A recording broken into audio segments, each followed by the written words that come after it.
Hello, I'm Mr. D and welcome to Tool of the Day.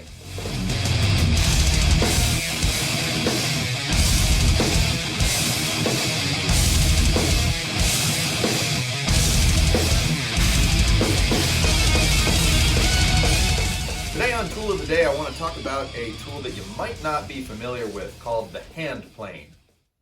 Before power tools were widely available, the hand plane would have been a critical tool for anybody doing any kind of woodworking.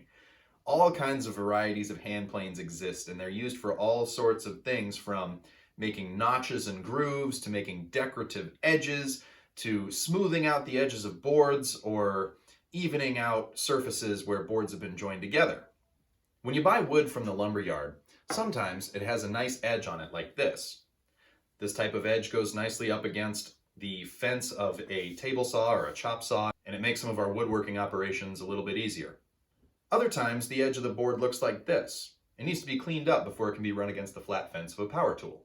And while you can buy wood that's already cleaned up in this way, it tends to cost a little bit more because you're basically paying for somebody else to do this step. If you buy the wood with the rough edge on it, there's a few ways that you can take this rough edge off. An electric joiner like this one does the same thing, but obviously paying for a benchtop power tool is going to be a little bit pricier.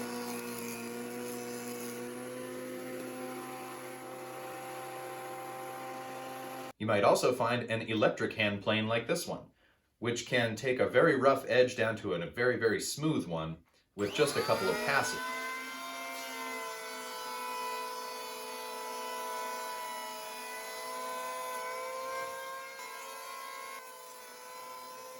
But again, the cost of an electric hand plane far eclipses the cost of a standard hand plane.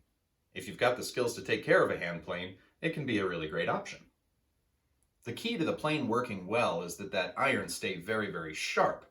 So it's important not to set the plane down on its bottom where the blade is going to be in contact with the surface of a workbench or a project. That'll cause the blade to get dull too soon, and they can be a bit of a pain to resharpen. Part of the reason that hand planes have fallen out of style is because people have easy access to things like electric sanders, which can be used for some of the same things that hand planes can be used for, but there's drawbacks. An electric sander is loud, it's a little bit more expensive, and it's likely to throw dust all over the room.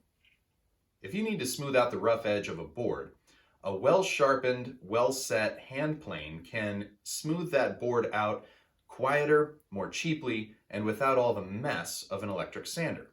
Hand planes come in all shapes and sizes. Today I'm going to be talking about some of the most commonly used varieties, mainly the block plane and the bench plane. The block plane is just big enough to fit into your hand, and usually has a plane iron or a blade that's up to about 1.5 inches wide. Block planes can also be found in an adorably small size, which is used for only the smallest type of work. The bench plane gets just a little bit bigger and has two handles for using two hands.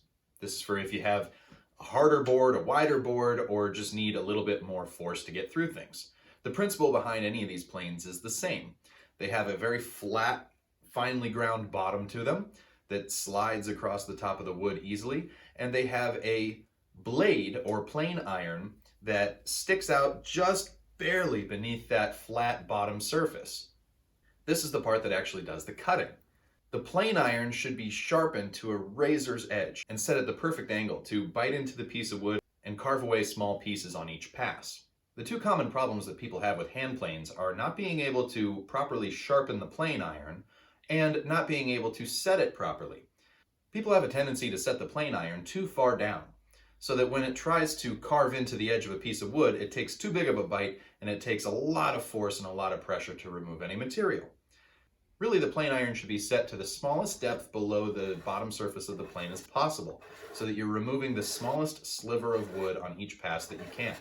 Even though it takes a tiny bit, with a few passes you can work down to a perfectly smooth edge.